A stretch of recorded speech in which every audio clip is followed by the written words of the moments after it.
Welcome to the Intuitive Mind with Veronica Moya. That is me. I am your host, and I'm so happy today because I am interviewing one of my biggest idols. I love her. Today I am with Lea Salonga. She is a Hollywood star. She's a Broadway star. She's a recording artist. She has had an amazing career, and she is a true inspiration for me. So I am so excited to meet her. There it is. Gallery. There she is. Hello, how are you? I'm so happy that you're here with me. I just did an introduction and I was saying I am practicing what I preach because I'm very nervous to be here with you. So I said I had to practice my breathing exercises to be calm and to be present. Okay. How are you? You're so sweet. I will stop talking. I will relax. You look fantastic, by the way. Oh, thank you. So do you. Oh, thank you. Okay. And I am excited to have you because you are such an example of everything that I teach. And I am very curious to know, if you are aware of your power. Yes, if you are aware how healing you are to other people. Right. And if you were always, if you are aware, if you knew, maybe you didn't know. And one of the questions I had was about what you wanted to be when you grew up. And I thought, well, that's a silly question because you've been a performer since you were a child. But then it's I thought, well, maybe not. Assume. Yeah. But because then there's a lot of famous people that, the girl from Blossom, and then Wendy. She's a neurophysicist or something. Yeah.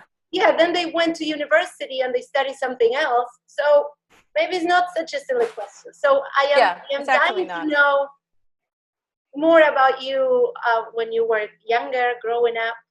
Yeah, sure. To be something else. And if you were always aware of your beauty and your light and your power. I don't know. Okay. Now I leave it up that to sounds good. Do you remember when you were really little, your perception of the world? Well, I don't know how much I do remember. And I do remember growing up quite sheltered, I guess. I think my mother wanted to, as much as possible, protect me and my younger brother from the more worldly and negative influences of the world. I think she wanted to shield us from anything that may corrupt us later. I think because she had lived a hard life and she lived a tough life. So I think she just wanted to make sure that my brother and I didn't have to experience the kind of stuff that she went through as a younger person. I think that might play into it. So I was very innocent and very sheltered up until I moved to London and then New York. And so it was, especially in New York, that's where I became an adult. New York and Boston. Yeah, that's kind of where I began to see the world apart from the influences of other people and try to see it for what I thought it was. And I don't know, I mean, when we were first going to move to New York because of Miss Saigon, my mom was very scared because she saw so many movies that depicted New York in not always the greatest light. She's like, how are we going to survive there? There's so much crime, people get killed, there's gunfights or whatever. And my father, I think, said, no, it's not like that, it'll be okay. And I remember when I got out of the car that picked us up from the airport and brought us to our hotel. Before I moved into an apartment, there was first a hotel for about a week. And when I stepped onto the pavement, when I got out of the car and stepped onto the pavement, you could feel that there was an energy to this place that was very unique and very special. And it was an energy that I could not feel anywhere else. And a lot of people that become, transplanted New Yorkers say that there's just this thing that when you first arrive in the city, it's like if you are meant to be here, if you know that you're going to call this place home, it calls out to you, and you feel this positive rush go through your body. And I remember when I stepped on the pavement, I'm like, oh, this is going to be home. This city is going to be, this is going to be where a lot of things are going to happen. And I don't know if it was just me being an optimistic 19-year-old, or if there was really something that the city held for people that were, that were just there for the first time. It was my very first time, and I was coming into a big Broadway show. Yeah. So maybe there was the anticipation also of something great, of something wonderful happening. So I think there was just a lot of things, but I do remember the energy coming up through my feet. It was amazing. That's a great story. No, they say that we can remember the future. They say that time is, I don't know. I don't study, but I read a lot about quantum physics and, these scientists that are making all these experiments trying to figure out how reality works and how much we have to do with it. And so it's, it gives me goosebumps. Yes, because that's an amazing story. Because you knew, so there's a part of you that knew when you stepped in, this was going to be, explode. There was just a part of me that knew that a lot of things were going to happen. Some great things, not so great things, but it just, I guess my being just felt like, this is your territory. This is going to be your home. This is where a lot of things are going to happen to you. And I don't mean professionally, I just mean in life. So that includes both the work, it includes your personal life, friendships. A couple of the best friends that I do have, I met them in New York, or we became really, really close in New York City. And when we look back on our time in the city, it's always with wonder and wonderful memories, and and I know that not everybody is able to say those things about New York, that it can be a very tough place, but for us it was where we became real adults. There was a lot of awakening that was happening to me in New York City, so I'll always consider it like my city. Nice, I love it. Interesting. Well, me too. I'm from Argentina. Yeah. So I am curious, did you want to be something else when you were little or not? You knew you were going Actually, I mean, I didn't grow up in a home that, yes, my parents were very supportive of me being a performer, so that wasn't an issue. But I guess my ambition was, when I remember being 9 years old and saying, when I grow up, I want to be a psychiatrist.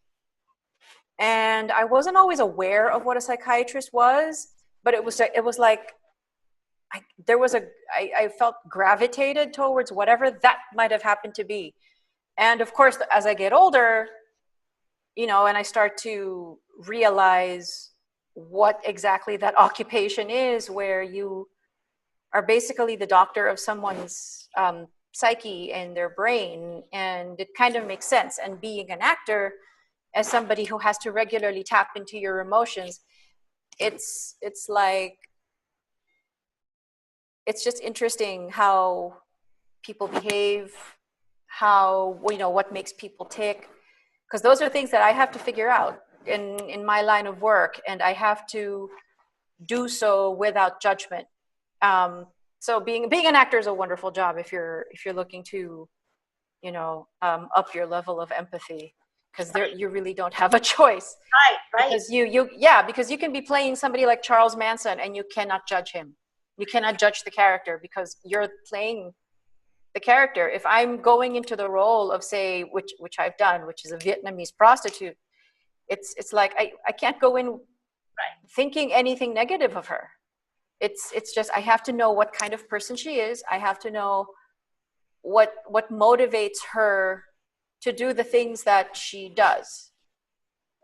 Full stop. That's it. You know, it's not my job to issue any sort of verdict on her character. My only job is to figure out how she works, like figuring out a machine and what makes it go and making it go. That's it. That's all. That's what my job is. And same with song interpretation. So yeah, it's. Did you want to be an actor when you were little, or your parents took you to the first gig? My mom took me to my first audition. I mean, I was singing at home. You know, I wasn't doing anything professionally, but I guess one of my cousins who was very active at the time with a repertory group here in Manila, she said to my mom that I had to be taken to auditions to try out for shows. And I got into the first show that I ever auditioned for. They were looking for children for The King and I, so I got in. And I was the kid with the long speech at the end of the show, so that was me. And it was an interesting experience, but it didn't feel like, you know how there are people who once they step on stage and they feel the lights, they feel the audience looking at them, and then decide, this is what I want to be when I grow up. I was like, no, this it's nice, it's fun, and I'm not afraid of this, you know. But there were other things, I think, that I might have had my attention on, and I wasn't in any shape to, you know, you're 7. You're not in any shape to commit to anything. Right. So I enjoyed doing the production. I felt very comfortable up on stage. I never felt at that age fear or anxiety about, say, 1,000 or so people looking at me while I'm in full makeup and in a beautiful costume and having to say a speech at the end of a show. I do remember that. It's one of those things that sticks out as a memory of who I was as a young child, that I had no fear or anxiety because I didn't have a concept of how many people were out in the audience, and it was dark, and I didn't care. So I guess you were, because my next question was about, you know, we saw the audition for Miss Saigon when you were sitting. Yeah. It was you and this other lady, other girl. Mm-hmm. And, well, I mean, obviously I'm biased. It was obvious that it had to be you. But I remember watching they were interviewing you as well. And I remember what, you know, he's playing the piano with you and changing, you know. Yeah.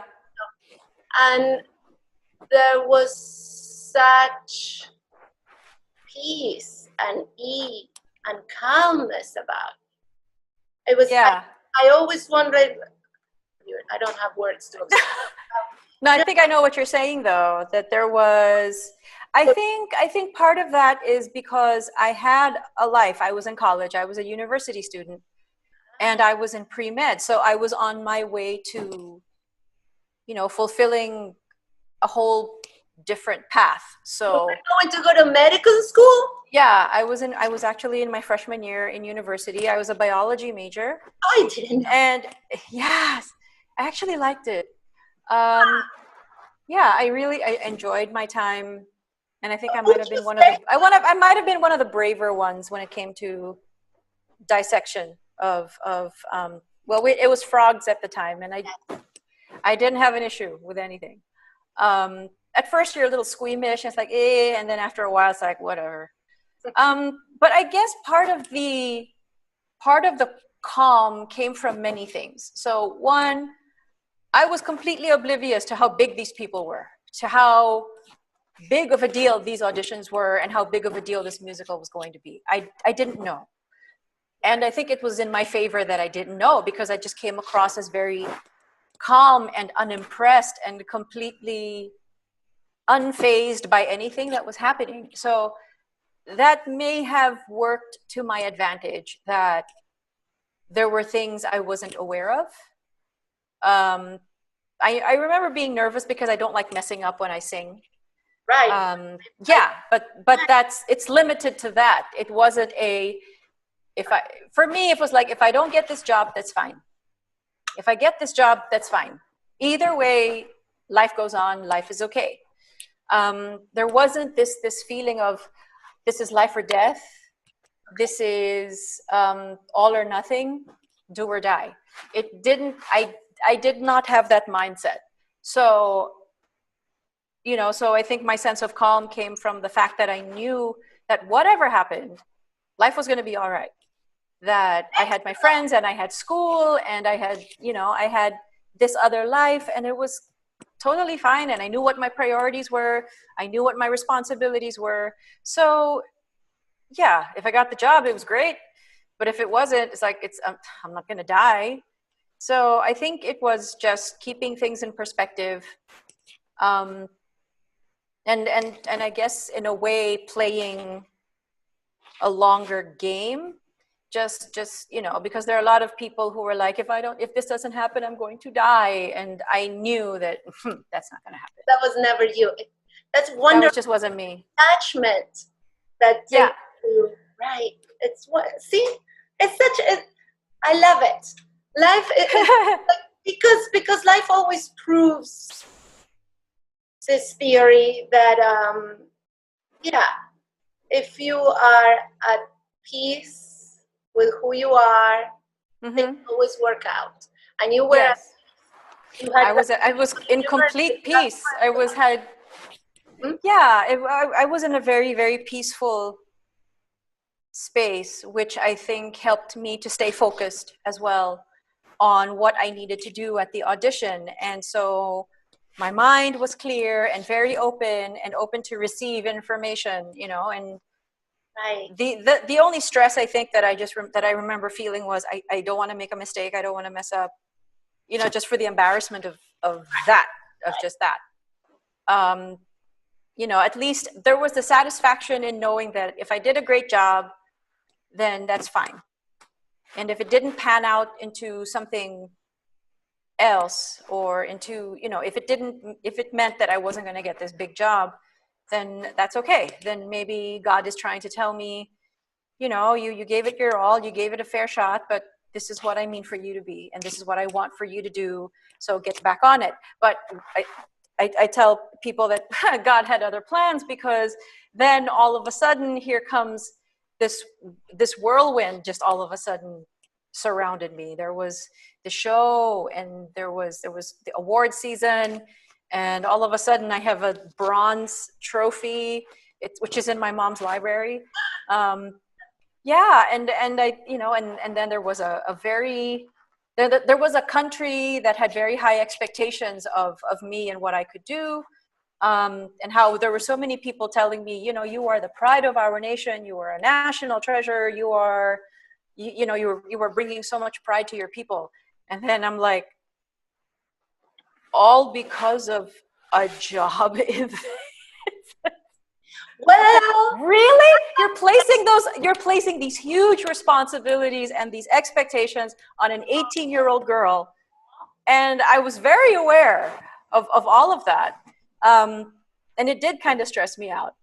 But I you know, it as it will, because you're 18 and you have all of this, you know, placed on your shoulders, it's bound to cause some stress. But I think once the show opened, things kind of started to relax.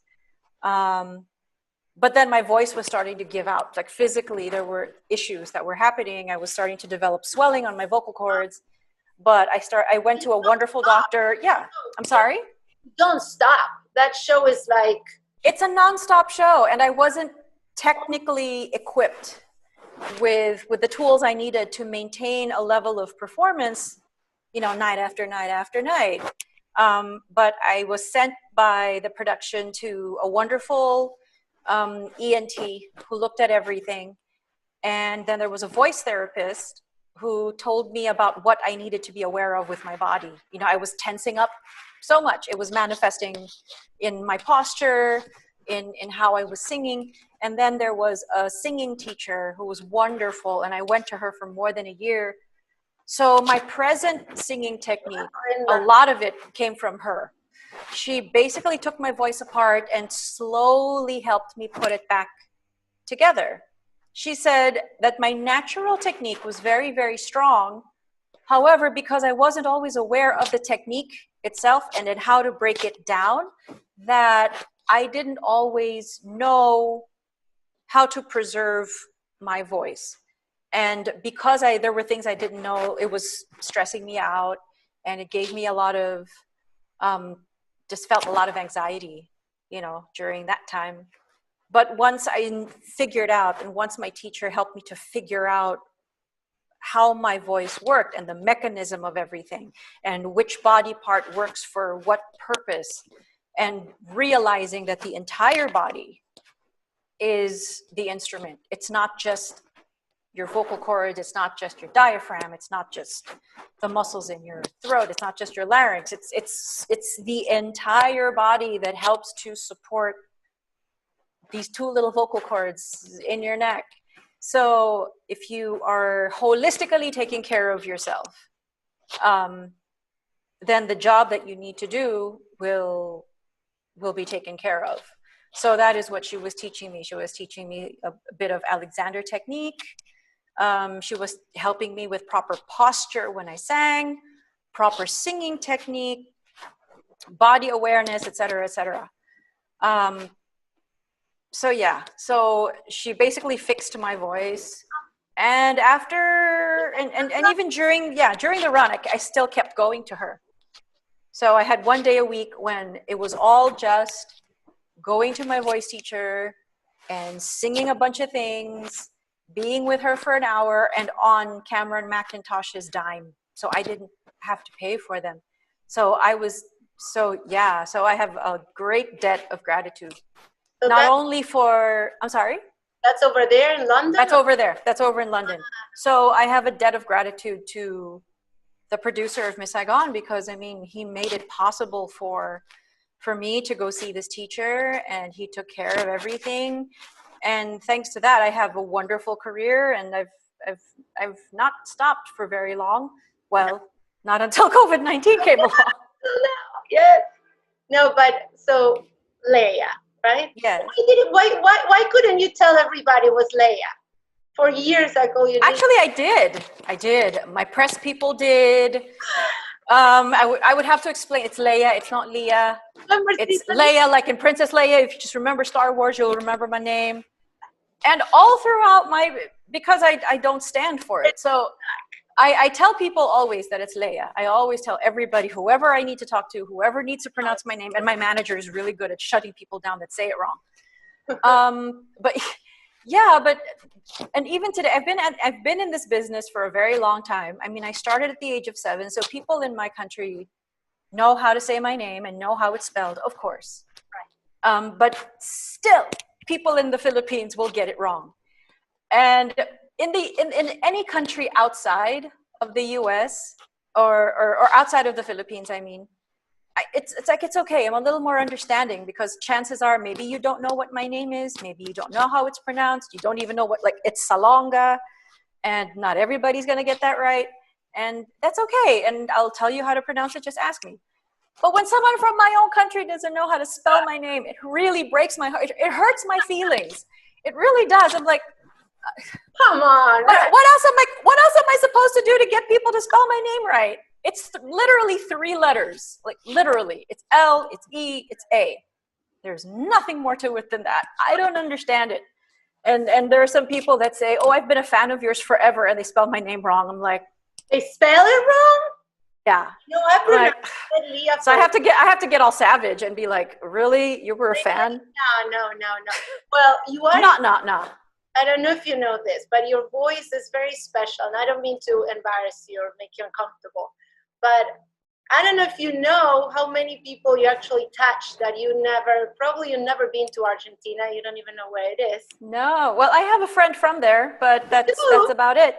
Yeah, his name is Jeronimo Rauch. He is a musical theater actor. I think he's done Les Mis in Buenos Aires? No, he actually, I think, did it in the UK. I think he's done some work in the West End, and that's how we met. Doing a Les Mis concert. He was in it. So, yeah, and then over the pandemic, there were four of us were artists who came in from different parts of the world. So he came in from Argentina, one guy came in from the UK, one from the US, and me from Asia. So we represented Asia, North America, South America, and Europe. So yeah, I guess these are continents where musical theater seems to be very, very powerful, or very much accessed by people. So people, I think, knew who we were, and yeah, and we all sang a version of On My Own, so it was really lovely. Yeah. Yeah, so that's the first time so it was 1993, and I was in New York for the first time with my family. I have broken English, and my parents know English. And we went to see Les Mis. We don't know what it is. We had no idea of anything. I remember we got orchestra seats. I was like the fourth and the fifth row, 2 and 2. We couldn't get 4 together. And I remember that at the time it was $63 a ticket. Yeah, we can't get that anymore. It might go back to that, but we'll see. Oh, so sad. So I don't even. Yeah. Well, I live here. Well, I'm right here in Midtown. It's very sad. Yeah. I can't. I get upset. And with the restaurant, I don't. But anyway, you were there, and you were at Ponine, and you didn't need to know English. You didn't need to speak the language. Yeah. You were such an inspiration always, and you inspire so many people. And I wonder, have you ever felt nervous or jitter before an audition, like when you went for Hollywood and you were the voice of? Oh yeah. You always feel nervous because you don't want to mess up. You don't want to disappoint anybody. You don't want to make an embarrassment of yourself in front of a casting director, in front of the director, the composer of the music, the lyricist, the entire staff. You don't want to leave an impression behind that may not work in your favor later on. You always want to leave a good impression, whether or not they hire you.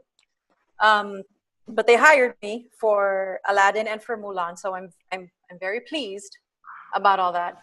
But yeah, you always want to do the thing. You always want to do a good job and leave as good an impression as you can, because the people in the room could very well be your bridge to the next job and the next job.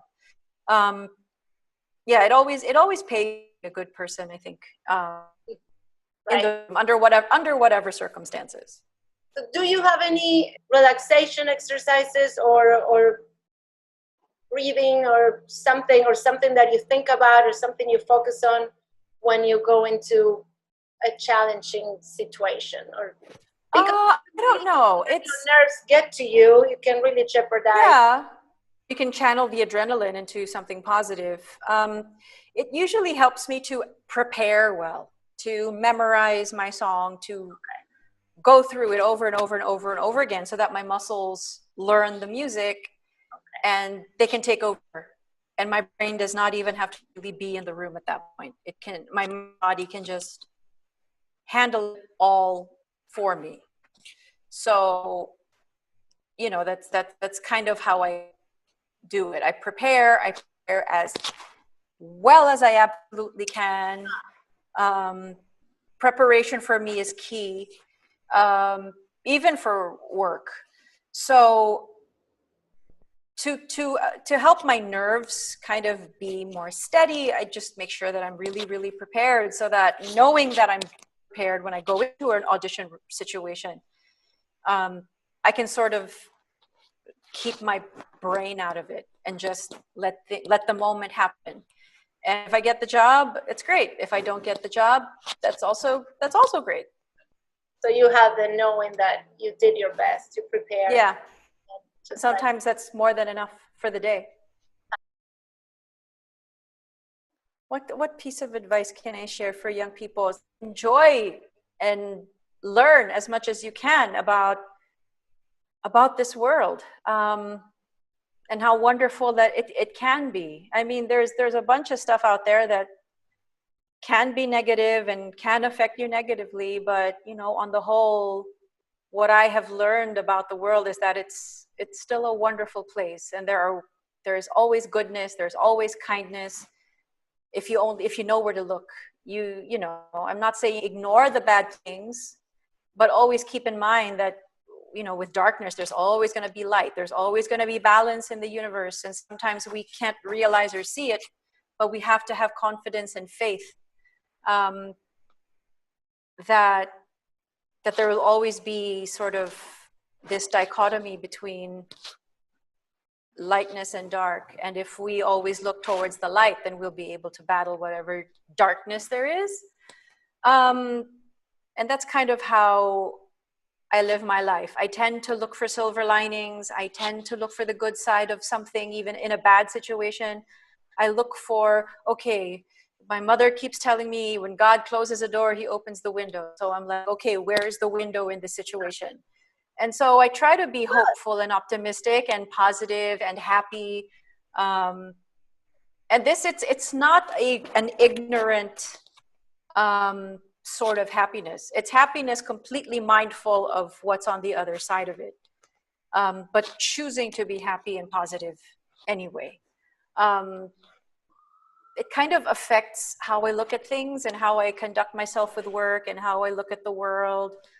I do allow myself, though, those moments to be sad and angry. I have to allow that. If I force those things to stay in the background, you know, then it'll only get worse. So I have to allow my emotions to flow, as long as they don't get the better of me, and as long as there's,